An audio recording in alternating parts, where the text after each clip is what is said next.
This is my review for the BroilKing Monarch 340 grill. The 340 has the side burner, which we definitely want in the summertime to boil corn, so we don't have to cook it inside. It keeps the house cooler.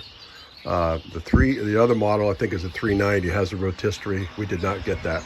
So I'm going to start with the outside. We bought this cover. This is the heavy duty BroilKing, and I got to say, it's heavy duty. It's excellent. Has very nice stitching on it. Handles on both sides. So I'm going to set this down and take it apart. Give me a second.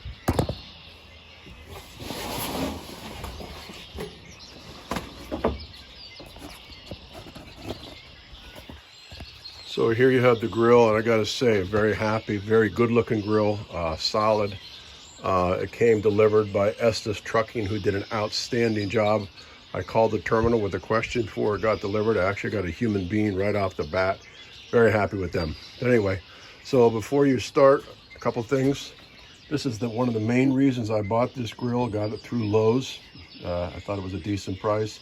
It's made in North America. Most of the Weber stuff, I used to have a Weber, just replaced it with this grill. Almost all of them are now made in China, and so I'm not going to be buying them. One of the competing grills I realized pretty much later was the Napoleon. They're made in North America. That may be one you want to look at. That's a competing model, and I think that's another good grill. In any case, I'd recommend you have these tools.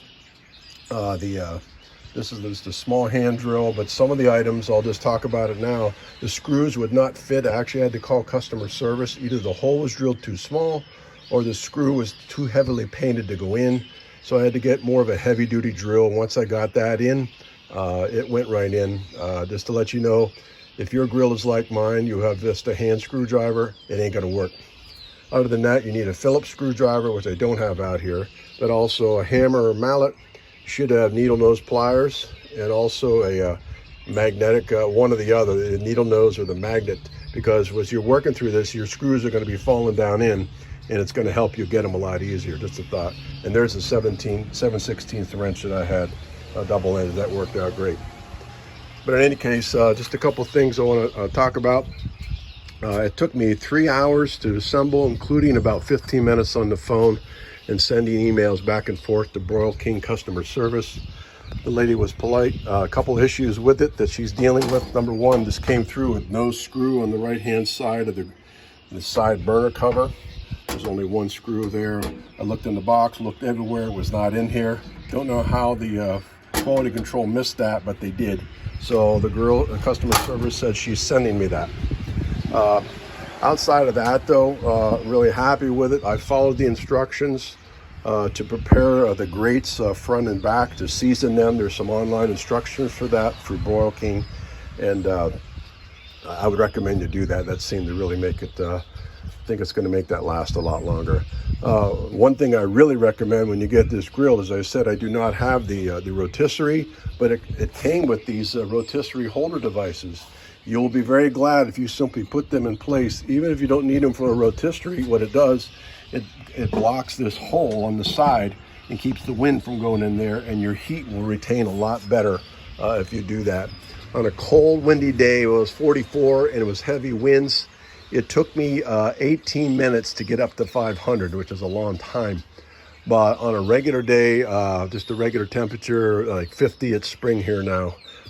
It got up to 600 degrees in 10 to 15 minutes, no problem. I heard some people complaining about the temperature, but I didn't have any issue with that so far. I'm very happy with it. Let's see, what else? I guess that's it. Like I said, it took me about 3 hours, and you know, if you purchase this grill or you look at the Napoleon grills, which I said are North American, I think you'll be happy with either one of them. I do recommend you get some kind of a cover for it, but other than that, I think that's it. Wish you well. BroilKing has an instruction video. I'll put the link down in my remarks. That gives you the step-by-step, because the paper instructions that come with it are inadequate. I will say that right now. So you're going to want the online video. Just follow that step-by-step. It's pretty simple to use. Okay, I wish you well, whatever you pick. Hope you got a great grill made in America or made in Canada, and enjoy your cooking.